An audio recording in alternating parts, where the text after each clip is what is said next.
Peace.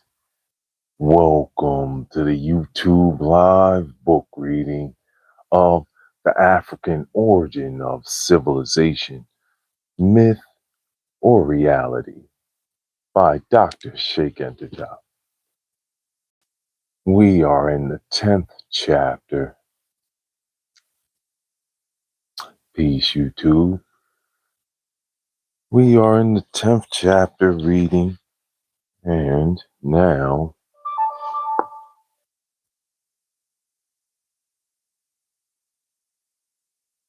really getting into the thick of this book. Divine Days and Nights. Peace, YouTube.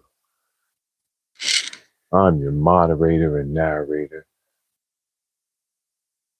Uriel Riley. Peace. Got some work to do today, so wanted to make sure I come on here for this 46th reading, an edition of The African Origin of Civilization, Myth or Reality by Dr. Cheikh Anta. And here we go. The bottom of page 213.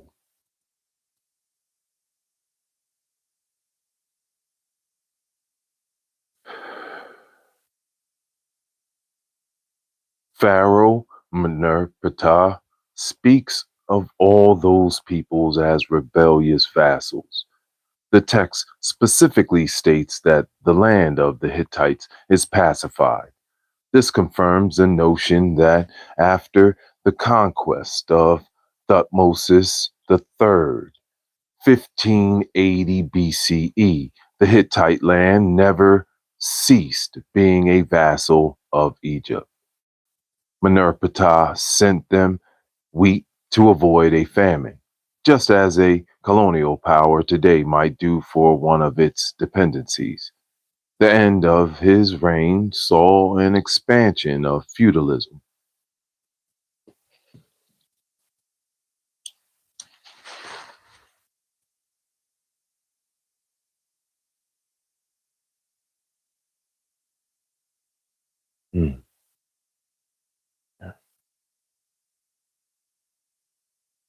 Perian, this is in the second part, 464, page 464. The white slaves given to the temples were employed by the priest, either in farming or in the local militia.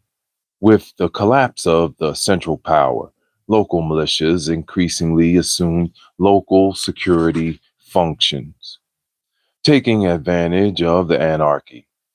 Syrian, Palestinian, and Libyan slaves had rebelled under the leadership or foremen and military officers of their race who supervised their labor.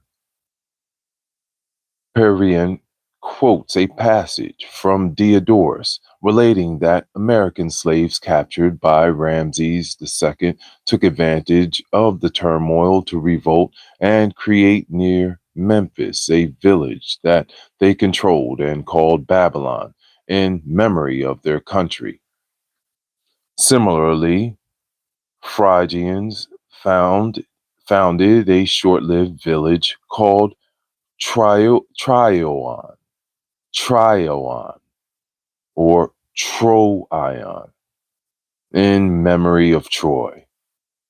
Efforts to quell the disorders came once again from the south. Seti, viceroy of the Nubian Sudan, marched on Thebes to reestablish order in Egypt. He attained the support of Amon's clergy, wed to Sart, queen of Upper and Lower Egypt, widow of Meneptah Septa, who seemed in the eyes of the people to symbolize monarchical legitimacy.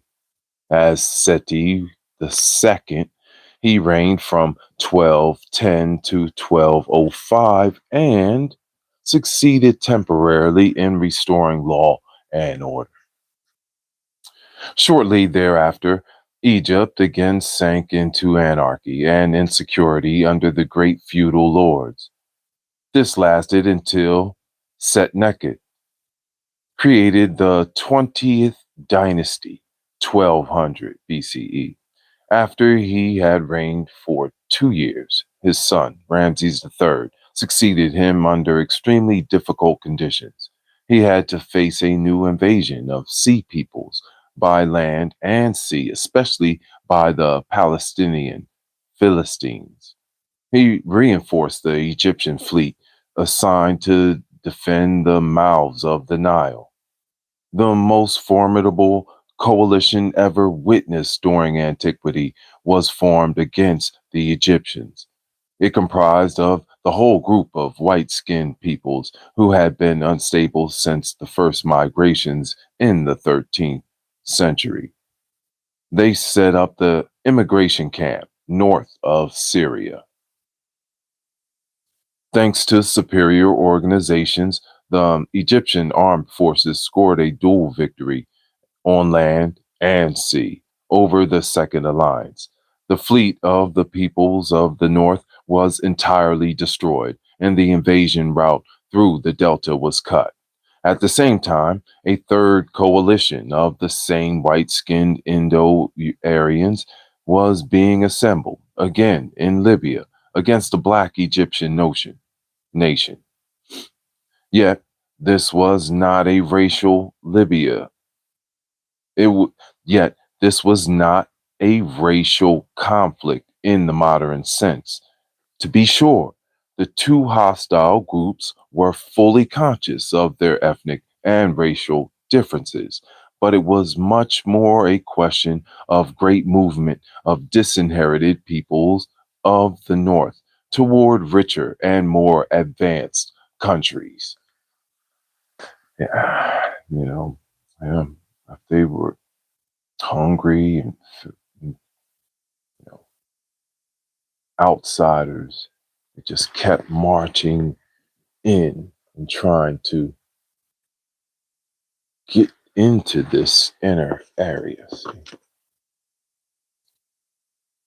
So they kept marching, trying to penetrate into here. You know, kept trying to penetrate into here. And after so many times doing that, you know, the admixture and like it said earlier, the crossbreeding he was talking about.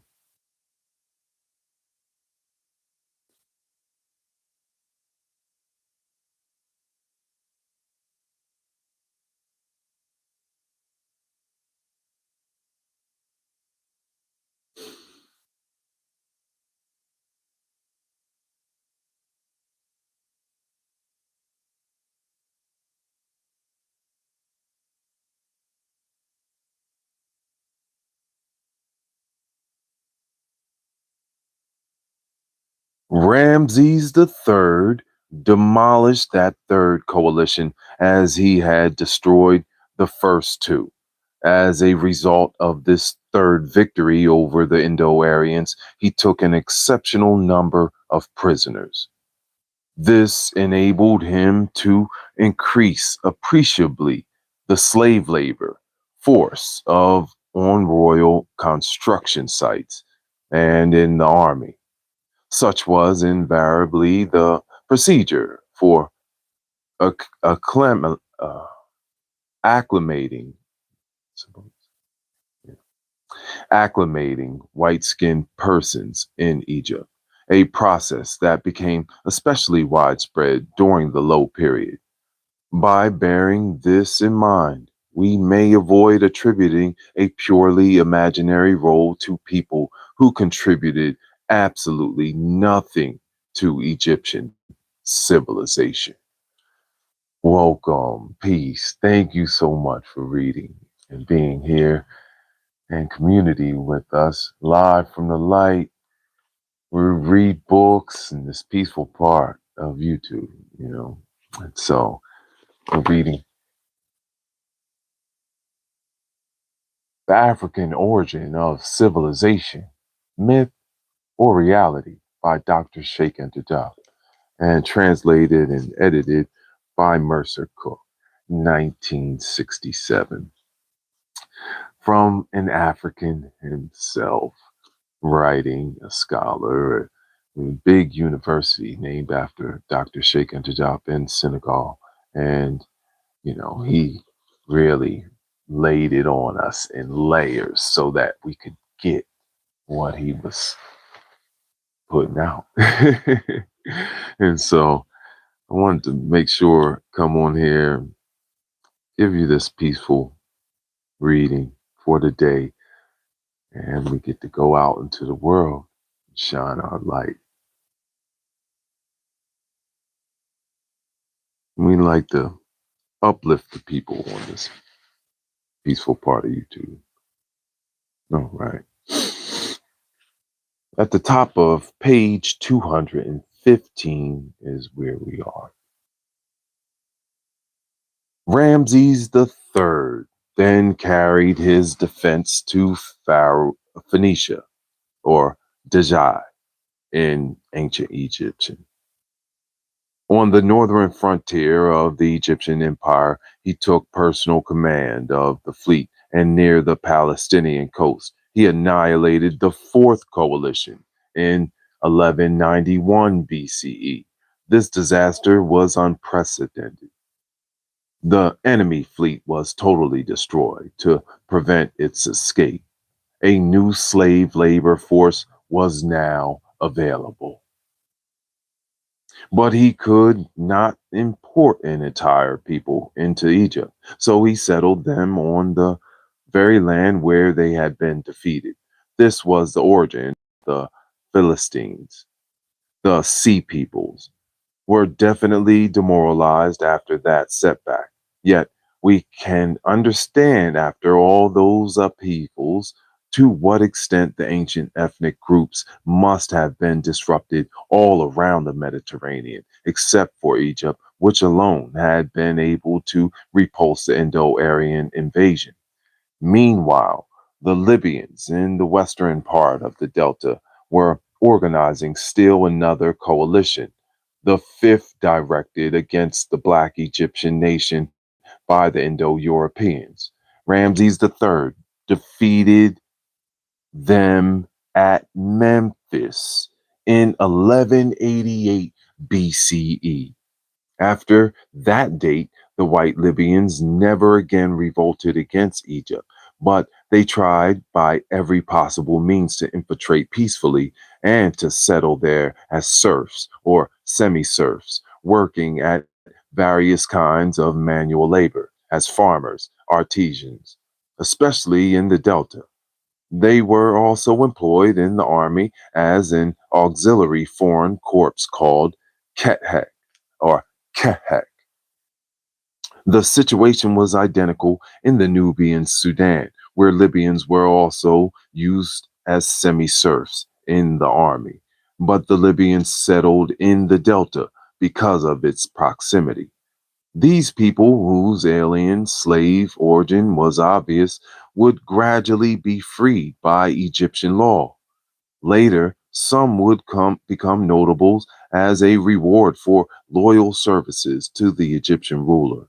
Yet their slave origin would never be forgotten by the true Egyptian national, even when they took advantage of troubled periods to exercise control of a given district in the Delta where military command had been entrusted to them by the Pharaoh.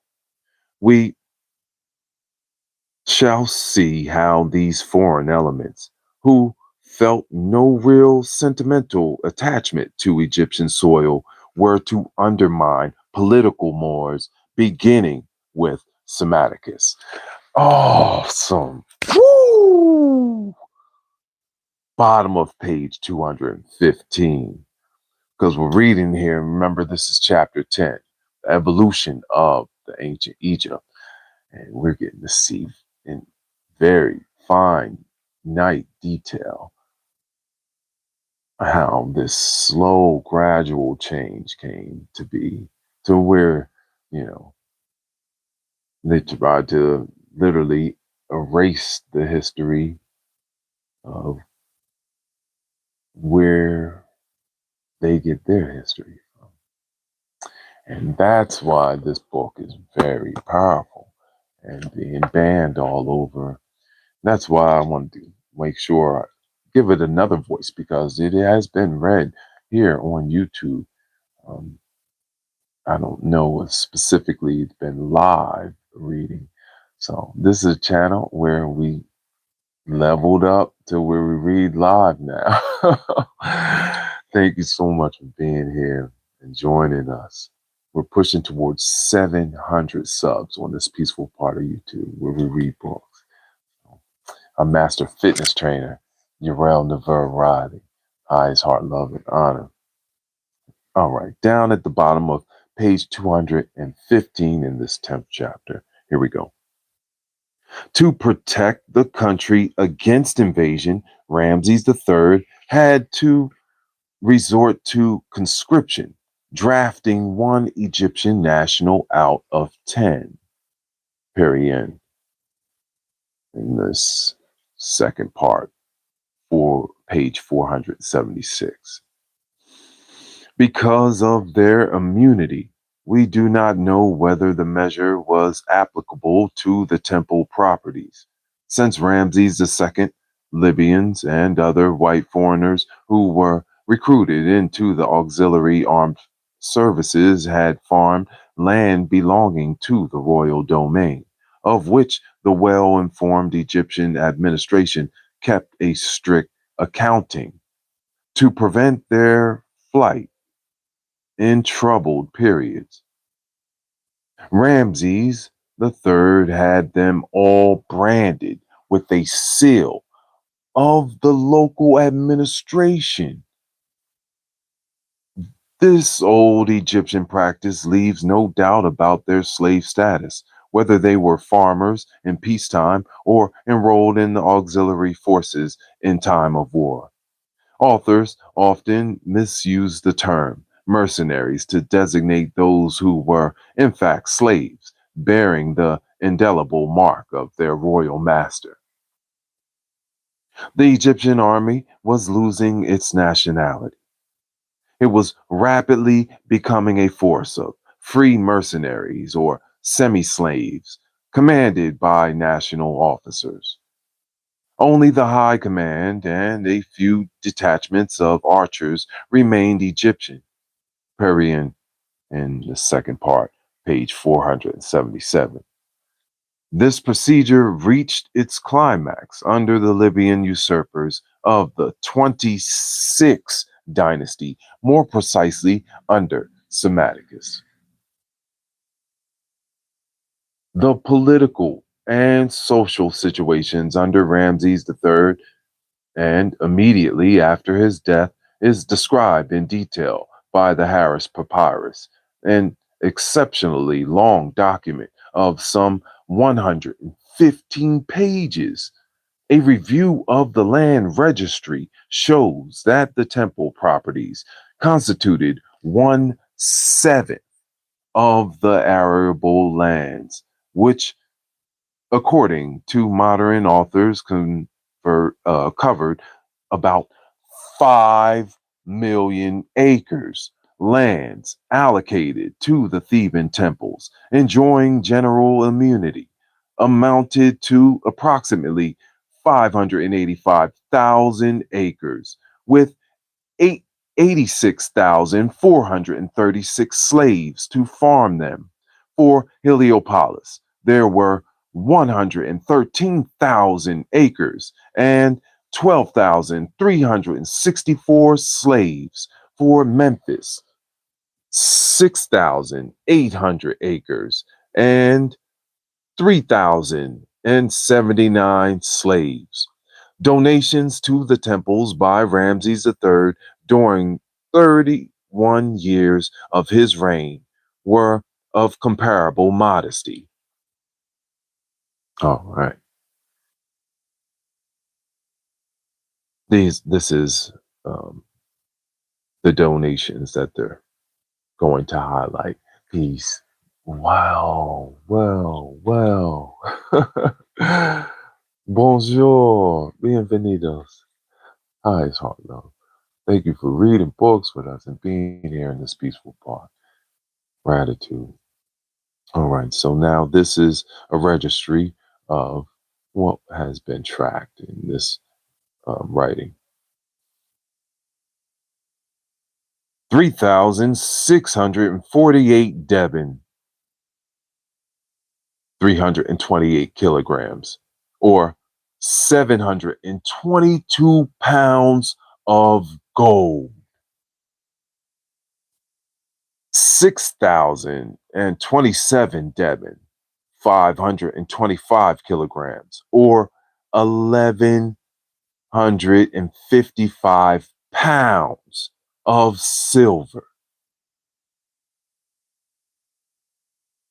18,854 Devon, 1,696 kilograms, or 3,730 pounds of copper and bronze.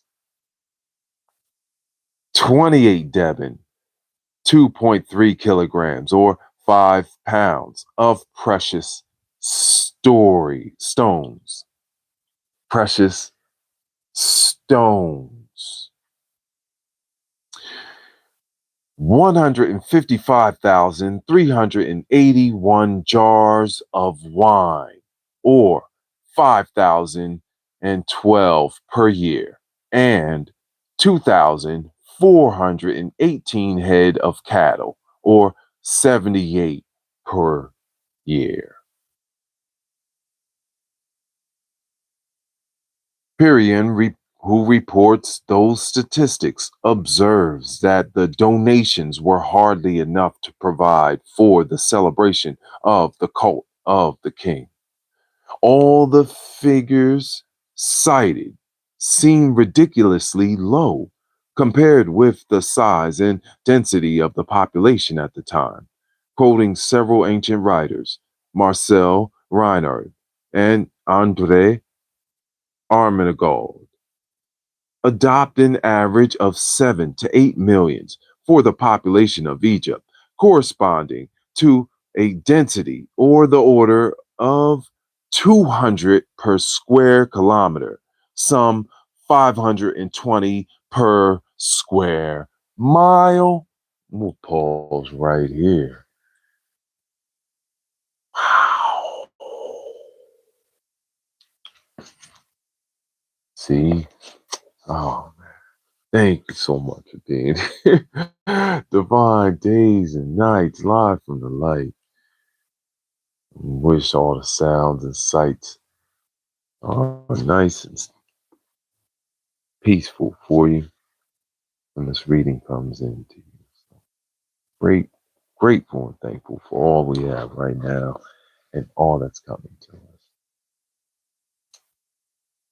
On this 46th reading, we're flying through.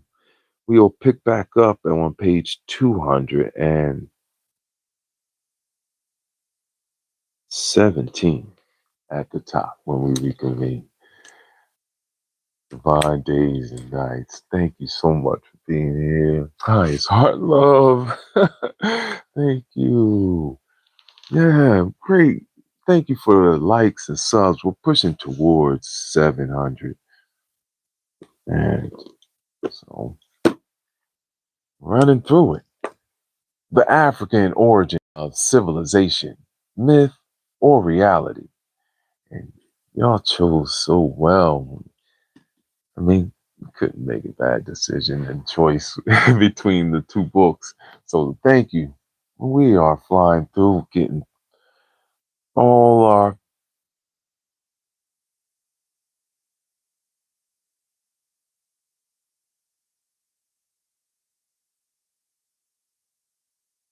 yes, all our friends and family, giving them love and light. Want to give a release and honor to Tamika Payton, who has elevated, send I love you, hugs and holds to all our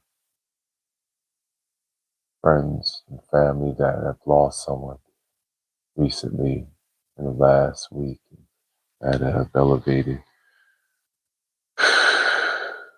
We love you. Thank you for shining your light with us while you were here on earth. So give ourselves a glass of love water in honor of those that have elevated. Also, those solar returns. Aunt Stephanie, Riley, happy solar return. I love you so much, Aunt Stephanie. Thank you for always being such a great mother and your wonderful hugs and sweet voice. To all my cousins, we love you. And even though Stephen has elevated, he's with us every day, shining his light. So we miss you, Stephen. Stephanie, eyes heart, love you.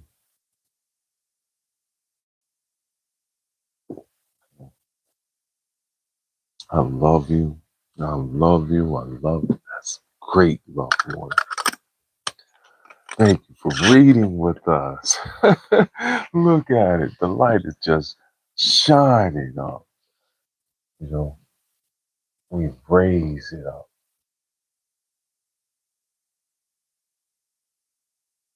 Imagine the world we want.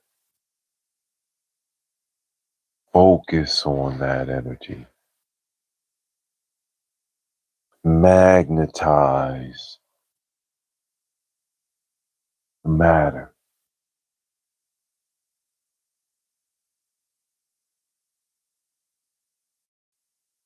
Release the breath.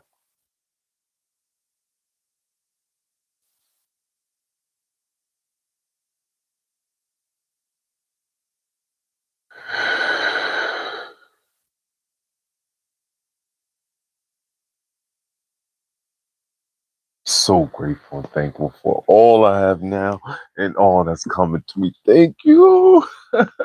Divine days and nights. All right. So I was thinking about this, especially when we hit it in the book. Tonight, we're going to the silver cloud. Going to the silver cloud. It's going to refine our light. We're going to be doing meditation, and we're also going to be writing affirmations and mantras. So, yeah, and we do them sometimes in the form of poetry. Thank you so much for being here. Highest heart love. Oh, much love. Oh, Fenerbahce. You say you love Fenerbahce? Yeah. Oh, awesome. Yeah, I used to work with Beşiktaş in Istanbul, Turkey. Thank you so much for being here. Oh, Seni señores. Highest heart love to all our friends and family all around the world. Let's sing I love you to them as we go out in our day. We have work to do. We have people to help. We're going to do it. That's what we do. Heal the people, help the people, whether it be organizing, cleaning up, building. We do it all. All right. I'll see you in the silver cloud. Ay, ay, ay, ay, ay, ay, ay. Love, love, love, love, love you. Ay, ay, ay, ay, ay, ay, ay, ay. Love, love, love. You.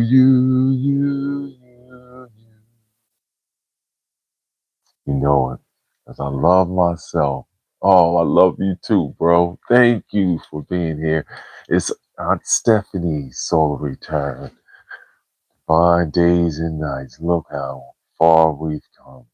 Now, thank you for continued support. And we're pushing towards 700. All right. I will see you soon when we reconvene this book reading of The African Origin of Civilization, Myth or Reality by Dr. Cheikh. I want you to have a wonderful day. I'll see you soon. Peace, peace.